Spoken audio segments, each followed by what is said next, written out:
The Great PowerPoint Showdown. Caring Through Composure. By iswitchme. The air inside the Berlin train station cafe was thick with the scent of fresh pastries and roasted coffee, while the early spring breeze fluttered against the tall glass windows. Lucas, Sky, and Sophie sat at their usual corner table, half-empty mugs, tired eyes, and enough sighs to fuel a whole therapy session.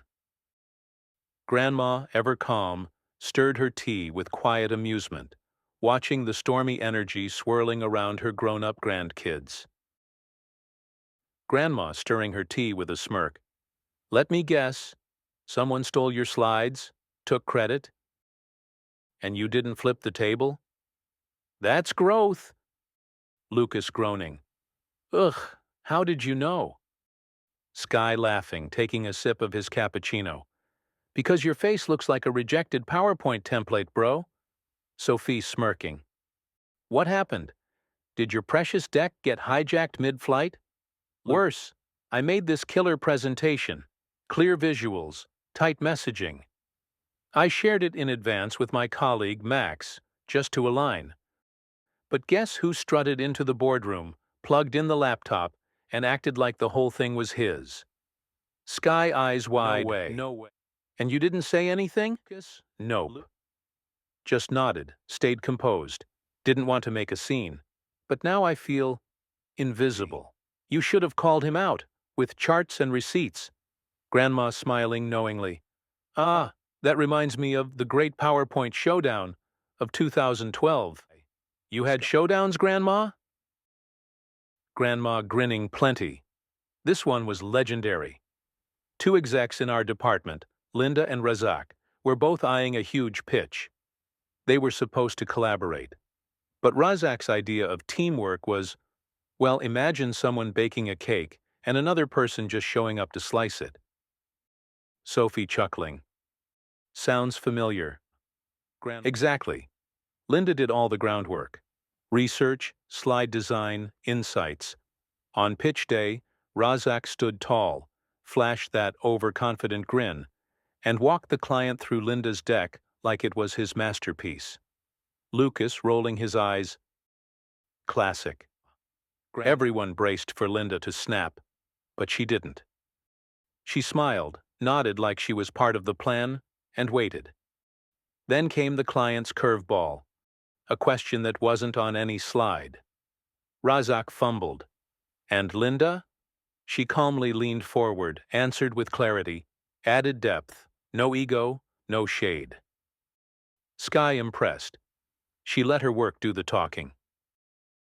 Grandma nodding. By the end of that meeting, the client said, "We want her on the project. She gets it." "What happened to Razak?" Grandma grinning. "Oh, he looked like someone who just found out Excel lost his bonus. The team saw the truth without Linda ever pointing fingers. Later, I asked her why she didn't call him out. And she said something I never forgot. If I let ego lead, we both lose. If I let values speak, only one of us does." Lucas thoughtfully. "That's deep. So basically, don't wrestle with a pig. You both get dirty, but the pig enjoys it?" Sky laughing.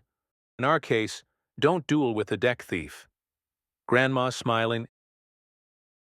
"Exactly. Linda didn't just win the pitch, she won the room, the trust, and herself. And let me tell you, the respect she earned that day? No title could buy that. Like that, it's like carrying through composure, not letting your pride hijack your grace." Pointing with her spoon. "That's it. Anyone can storm off, but staying calm when your work gets hijacked? That's leadership." Sky quietly. "I wish I heard this 2 months ago.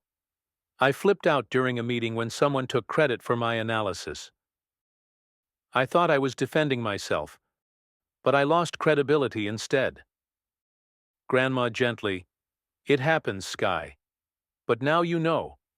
Composure isn't weakness, it's power under control."